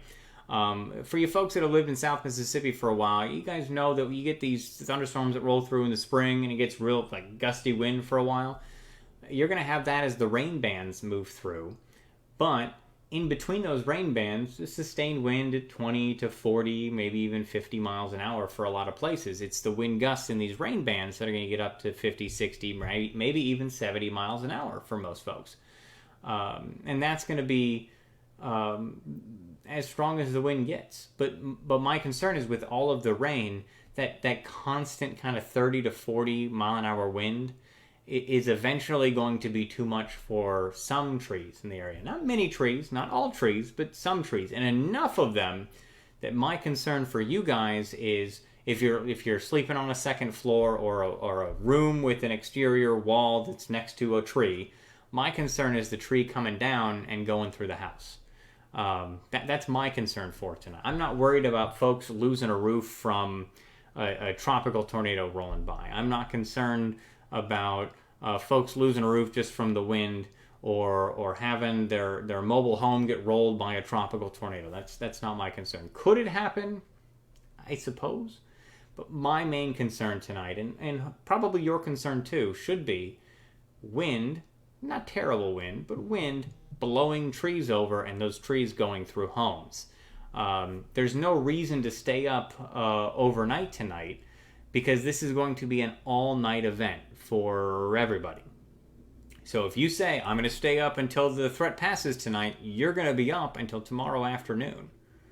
Because this thing is going to be moving reasonably slowly. I think by noon tomorrow, most folks will probably be in the clear, but that's a long time to stay awake, particularly if you have to work tomorrow. So that's my concern for you guys, is just trees and power outages, power lines coming down, and then also floodwaters coming up. If you live close to a stream or a creek that tends to flood, you're probably going to flood tonight and into tomorrow. There's going to be a lot of water coming down on the ground. I don't know if my neighbor's still in here. My old neighbor, heck, all of them, are, if they're watching this. But if you used to live near me and you know where the water is, that's probably going to come up tonight. For folks in Laurel, the water is going to come up tonight. For folks in Petal, the water is going to come up tonight. For folks in Columbia, that water is going to come up tonight. So if you live somewhere that floods easily, that's going to be one of your concerns as well. When you combine those two things, the wind that's 30 to 40 miles an hour, maybe even approaching 50, that's a strong wind. But you add that with all the water that's falling and the root system for the trees at the intersection of those two things becomes not that great and trees start falling. That's my concern. So it's not going to be a night where you're going, I can't fall asleep because I might lose my roof. Unless you got a tree nearby, and you're worried about the tree coming through the roof. But if you're just worried that the roof's going to blow off, or it's going to blow out a window, or it's going to blow in your wall, that's not a night. That's not a thing that's going to happen. The tornadoes for tonight, these tropical tornadoes, are often not strong at all. Honestly, folks. Yes, they can cause damage.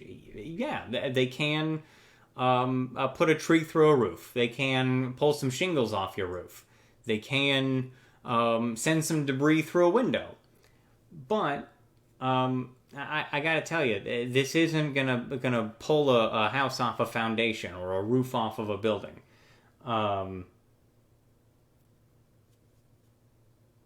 Put the deck chairs in the shed and brought the wind chimes in. Bay Springs finally picking up. All right, cool. Thanks for that update, Kimberly. Thank you. Good to get some ground truth for stuff. It looks like, I'm going to zoom back in on the radar here, that they've added a second. So this is the mini spinny city down here. They've added a couple more places that they're watching for. Let's get the velocity going on here.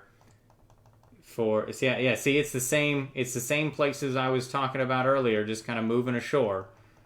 Let's set these things into motion here, and you can see they're all up and down. There we go. right in here, and right in there. And this is just going to continue for probably the next hour, maybe longer. Let's see here. Get back to the rainfall. So for folks that are underneath these tornado warnings, this is just going to kind of continue. There's another piece back here, back in behind this, that's going to rope around as well. So be prepared for this to continue. These are eventually going to build north for you folks in Poplarville, Lumberton, and Purvis over the next 2 to 3 hours. So yeah, we're talking about midnight. But again, these quick tornadoes do damage to stuff, not to homes, and they're not gonna pull you up a chimney or anything. David asking the estimated wind speed and arrival time for SoSo. I couldn't tell you each individual wind speed and arrival time. If you're asking when is the peak wind speed going to be, probably sometime after midnight, but before 10 a.m. It's kind of like I was explaining earlier, and David, you probably weren't around for this yet, but with weather forecasting, you either get precision or you get accuracy. It is not too often that you get both. Let's see if I can't do this. There we go. I can be in two places at once. We're going to do this. We're going to have kind of a black background. It's going to be kind of ugly, but this may end up working out a little bit better. Because now I can do kind of two things at once. I can talk to you guys, and you can see the radar too. But when you ask for weather forecast precision, you kind of lose a little bit of accuracy. That's just kind of the give and take with weather forecasting. The further out in time you get, or the increase in intensity or impact. All of those things tend to kind of play into the equation of giving you an accurate forecast.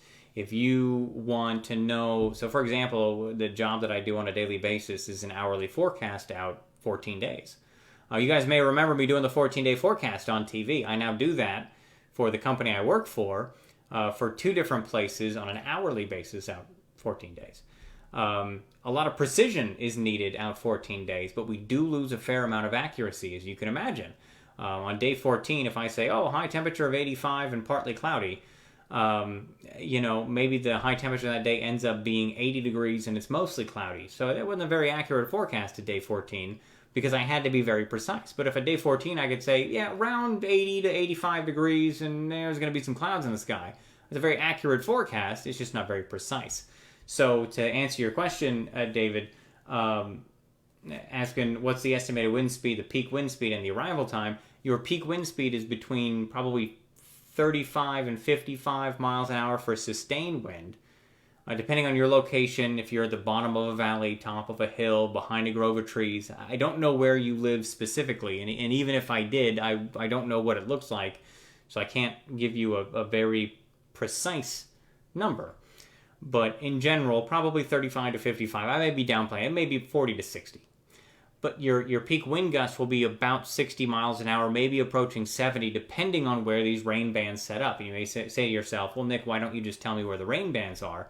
It's the same thing, precision versus accuracy. I can be very precise and say your rain band will show up, but if it's off by a mile or a football field in terms of the most intense part, well, then that very intense 70-mile-an-hour wind gust happened across the street, not at your house. And so you kind of have to hedge things a little bit, so to speak. But it's not because I'm afraid of being wrong. It's because I literally cannot give you a better answer. I wish I could, but I can't. I do the best I can with what I got. Previous tornadoes in the area have you kind of on edge. I get that. I really do. I really do. Let's see here. Yes, I am tired. Beverly Ann, I am very tired. I actually have to get up at probably 4 a.m. for work tomorrow morning. So I'll be with you guys for a little bit longer, but then I'm probably going to hit the hay to get 4 or 5 hours of sleep before I got to wake up tomorrow morning. And I get to work from home, which is nice, which means I can kind of have radar off in one corner of the screen while I'm working through the forecast and doing other things. And if something happens, I can kind of put that on pause mode and say something to you guys, and then kind of jump back in. There are a couple of things that I'm on a pretty hard deadline for tomorrow, so there's probably going to be a window of opportunity tomorrow where I may not be as accessible, but I'll try and be with you guys from the moment I wake up through the rest of the day. Is Ellisville supposed to get anything bad? Yeah. You guys are definitely going to get a fair amount of wind and rain from this. For folks asking about PayPal, yes, so Rachel posted that in there. Thank you, Rachel, for doing that. Hopefully that's the right link. I think that is. And thanks to everyone that chooses to help out the site. If you want to email me, by the way, you see that email on there. You go, oh, that's Nick's email. That's just the email for PayPal. So if you guys are actually looking to send me an email, the best way to do it is the email that's actually on the Facebook page. If you got a question or you want to know some information, I check that email never. If you guys have a question, you want some information, I think it's info@nickelblock.com or even just nick@nickelblock.com. Both of those work. I try and check that email at least 3 to 4 to 5 to 10 times a day because I do tend to get a fair number of emails there. And so if I don't get back to you right away, do know that I will. But sometimes people get buried. But you can ask folks. I do reply. My good buddy Charles up in Ellisville, I'm talking to pretty regularly. Whenever he emails, I try to get back to him pretty quickly. Wait is also another guy that I try and chat with every once in a while. Whenever I get an email, I try and quick write something back, which reminds me I got to respond to that email that he sent over earlier. Let's see here. Should we stay up or is it good to go to bed? Susie, yeah, I think you're good to go to bed. I really do. If you're just jumping in and, going, hey, what can I do? Can I go to sleep? Yeah, I wouldn't worry about that. This is going to last all night long and through probably midday for tomorrow. There's no sense in waiting up. Get some rest. Just get to that interior, sleep in an interior hallway. Throw the mattress in there, put a cot down or an air mattress or something like that. I just don't want folks sleeping up against an exterior wall if there's any trees around, because I'm most concerned about trees coming down for tonight. Hannah asking if places are in the clear. No one's in the clear. Again, this was going to be a slow buildup. This is why I kind of put that peak intensity part on the blog the last couple of days, or tried to. Mainly today, and I think it was late last night was the first one that I put up. But it's because you're going to get a couple rain bands to begin with, and then there's going to be a lull, and everyone's going to be like, is that it? Really? That's the hurricane? No, that was the first couple of rain bands, and then you get the lull, and then you start to get more rain bands through. And eventually you're full on with heavy rain and wind and tropical tornadoes for a handful of hours, and then it clears out, and then you're done. But this was never going to be, and I don't know what local coverage there was like, but this was never going to be, and I hope I made this very clear. This was never going to be like Hurricane Katrina. Now, it was for the folks down on the coast of Louisiana, and you may have seen video of that from earlier, but for the parishes Louisiana that I covered, the southeast Mississippi and parts of Alabama, that's not what this was going to be. Thank goodness. Thank goodness. So, is Okatoma Creek in Sanford expected to flood? I am so glad you asked that question. Let's take a peek at some of these river gauges. So what we can do is, we've got the Okatoma in fact, you know what? Let's do this instead. We're going to do, over on my blog, by the way, if you're ever curious, if the South Mississippi River Forecast Center, let's jump on over to that. Here's the website. If you go to the homepage, you just tap on Nickel Block Forecasting up here on top. Let's say you got in, you're like, I was reading the blog. Tap up here. Go back to the homepage, or if you're just reading whatever, and you say, hey, how about you go up here, weather extras, You just tap on that. South Mississippi River forecast. And there's your forecast. The strong river at Delo. Good old Delo. It's sitting at 25 feet. The Chickasahaya near Enterprise is going to get near moderate flood stage. The Chickasahaya near Waynesboro in a minor flood stage. The good news is the rivers have been pretty low over the last little bit. The Chickasahaya near Leakesville getting into minor flood stage. The Tallahala at Waldrop is currently running pretty low. We'll have to see. There's no forecast point on here. The Tallahala at Laurel is anticipated to get into moderate flood stage as we head through Tuesday night. So it's going to be a pretty quick rise, and then it's going to kind of level out. I would argue that that these points are probably a hair too low. You'll probably get another foot, maybe two, out of some of these. The Tallahala Creek near Runnelstown getting up to 23.5 feet. The Bowie Creek near at Hattiesburg and Glendale Avenue is, and my favorite is the Bowie River versus Bowie Creek discussion that we had. Some of you guys may remember this a couple years ago. The National Weather Service calling this Bowie Creek. Some of you guys calling it Bowie River. The Bowie Creek near Hattiesburg. This is where it's technically still a creek. I believe this one is where it's a river. I don't recall off the top of my head. I actually have a post on the blog, I think, somewhere about that. And 19 feet for near Hattiesburg. This is back off to the northwest. The Black Creek near Brooklyn getting up to about minor flood stage. Folks on the Leaf River near Collins getting up to 27 feet. The Leaf River near Hattiesburg getting up to 22 feet. Again, that's on Wednesday. You're still going to be working your way up. The Leaf River near New Augusta at 25.3. Leaf River near McLean is going to be in moderate flood stage, 25.5 feet. I would not be surprised if this is kicked up another foot or two, or maybe even three, honestly. We've got the Pearl River near Monticello, which is going to go up by Tuesday to 24 feet. Pearl River near Columbia, 18.5. Again, I wouldn't be surprised if this is also a little bit higher. Same goes for folks near Monticello. The Hubbleachito near McNeil sitting up at 21 feet. That's going to be major flood stage. We've got the Pascagoula River near Merrill at minor flood stage. Pascagoula near Graham Ferry at minor flood stage.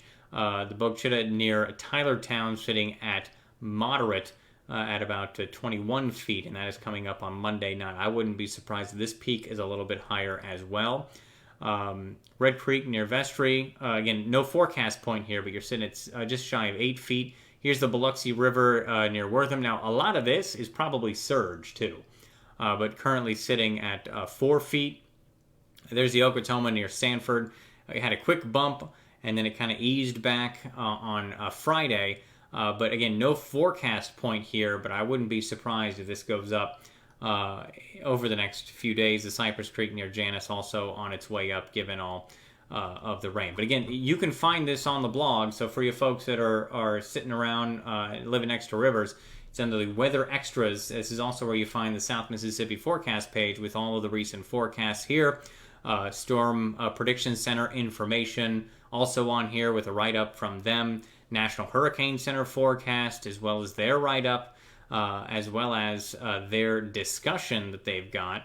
And also some recent tropical breakdowns written by me, followed by radar. So we can kind of zoom this back out. It's an interactive radar. It's going to be covered with a lot of watches and warnings. You can toggle those off and on up here. And then a discussion from the local National Weather Service office for you folks in South Mississippi. So on the South, I don't know if any of you guys have ever clicked over here, but it's just a potpourri of great information. If you want to add this page, kind of like an app, so to speak, to your homepage on your phone, there's a link to do that. It takes you over here, and I showed you guys how to do that on a video. This is actually back in about a year ago, July 29th of 2020, back when I was working from home. Because it's not an app, it doesn't track you, it doesn't take up any space on your phone, and yeah, and I think it's probably an easier way to do it. It doesn't have as much. It's not as much fun as an app. I get it, but I'm just a guy, so I'm not making apps left and right. But yeah, available on the homepage if you want, or whatever page you're on. So, but let's get back over to the there we go, the radar, and pick back up. We still have the tornado warning in effect. This is probably donezo in terms of actually being something on the ground and doing any damage. But let's see if there's any more questions. I'm sure I missed some stuff up here.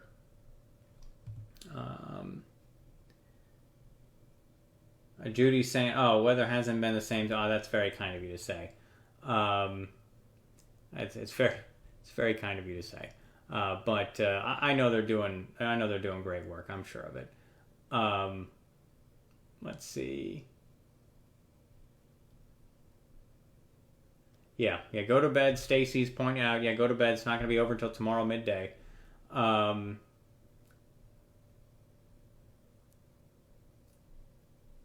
pines. Interesting. The edges of my home held up because the tree fell right through the middle. Rachel, yeah, I mean, it's kind of there's no right answer in terms of falling trees because it's so strange. For example, the tree that fell on my home, I'll give you a perfect example. The wind gust that came through that knocked over the tree was actually gusting away from my house.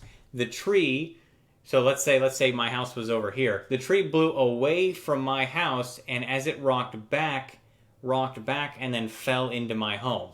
So sometimes it's not even the wind direction that matters as much. Not to give everyone a heart attack. I know that I don't know if Rosie is watching this right now, but I told her that story, and she about fell out because it was blowing this way, and then it kind of rebounded back to normal, overshot, and lost its roots and came into my house. So.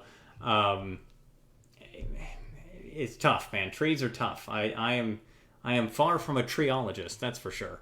Let's see here. Beverly Ann, thank you for the kind words about the blog. What happened to streaming on YouTube? So about that. That was an exercise apparently in futility. That worked out okay. It was fine. It did okay. But number one, it didn't reach as many people as I can here on Facebook. I realized I could reach different people, which was nice for them. But most of the people that were watching on YouTube then found me on Facebook. So most of those people, I figured, how much extra bandwidth am I using? How much extra battery power am I using? By doing here versus YouTube versus the number of people that I could find or reach or not reach, and I made a cost-benefit analysis decision, and here I am. Should we really be concerned about tornadoes? That kind of depends on kind of what your level of what your threshold of concern is. Tornadoes are going to knock over trees. That's going to be their big deal today and tomorrow. But they're not going to be the big ones that suck people out of rooms. Let's see here. A little windy, a little rainy in Sandersville, but not bad yet. Yeah, you guys still got time. You still got plenty of time. Brian, this is Radar Scope. I got this in the Microsoft store. It's like $30, and then you pay to have access to a bunch of extra data, which I have paid for but have not installed yet. So that'll be hopefully tomorrow's deal. You can pay for extra lightning data and extra storm tracks and historical data and all this other stuff. So that's the goal here. How's it looking in Loverton? Rainy and windy. We got plenty more coming for you guys. This hasn't even really started for everyone. You had the first round. Looks like the heaviest rain is maybe flying by just off to the north. Let's go up to the Jackson radar here. Yeah, flying just off to the north for you folks in equipment over toward Bay Springs, Lewin, Sandersville is probably getting in on this. Same goes in Raleigh. Probably wind gusts to around 30 to 35 miles an hour up there. You get kind of a lull in Laurel and Taylorsville, Collins and Ellisville before the rain starts to pick back up as you make your way down toward Hattiesburg, Purvis, Columbia, Sandy Hook, and as you get into some of the parishes of Louisiana, Franklinton, Covington, places like that, over toward Bogalusa as well. That's where like the heavier rain and the stronger wind is right now. But the only tornado warning probably shouldn't be in effect anymore, but it's there for what looks like a sliver of maybe Jackson and maybe Harrison County, or not Jackson County, Hancock and Harrison County, along the Mississippi coast. And then what looks like into maybe a sliver of Stone County and maybe parts of Pearl River County as well. It's kind of a goofy looking warning polygon there, but it's a hurricane. They're all going to be kind of weird. So gusts have died down in Lumberton a little bit, waiting for the next band. Yep, that's how it's going to be.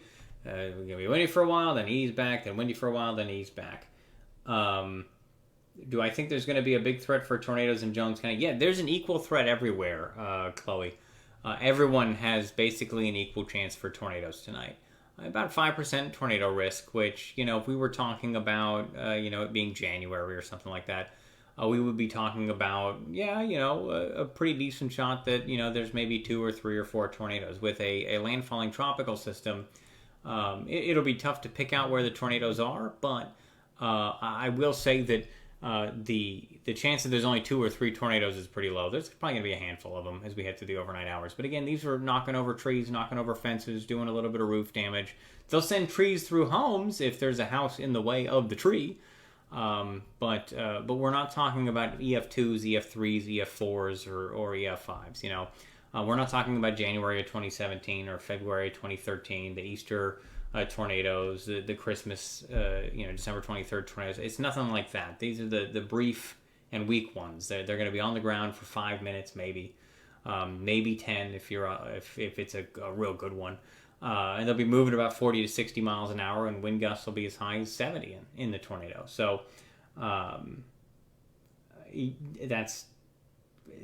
that's why I'm not overly concerned about the tornadoes, and I'm more concerned about the heavy rain and the constant wind than anything. It's Cat 2 right now at last check. The 10 o'clock update probably just came down. So let's see if we've got the latest from the National Hurricane Center as of 10 o'clock. Wind at 105 miles an hour, so down to a Cat 2.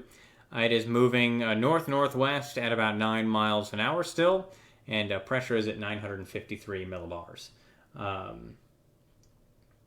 So looks like the tornado warning has been dropped.